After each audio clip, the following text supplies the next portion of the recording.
Well, our international affairs commentator Douglas Herbert joins me now.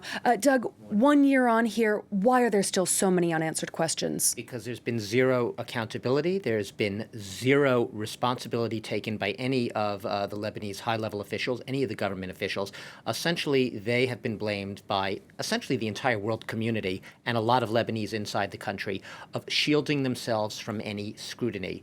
The story of the past year, if you want to boil it down, when it comes to trying to determine the causes and the responsibility, where to apportion blame and accountability for this explosion, it's a casebook study in obstruction, a casebook study in high-level officials basically protecting their own interests, shielding themselves from any scrutiny that might cast them and their own potential roles in this disaster in a bad light. So what does that specifically mean? It means that the Lebanese parliament had tried to solicit testimony from some of the highest level officials, including the acting prime minister, including the head of security, including the head of the ports. None of them have been brought to actually face questioning, scrutiny, which you would think after a tragedy of this magnitude, perhaps the worst in Lebanon's modern history, would be a no-brainer. Obviously, you have to call government officials and those in, literally the positions which directly oversaw the port,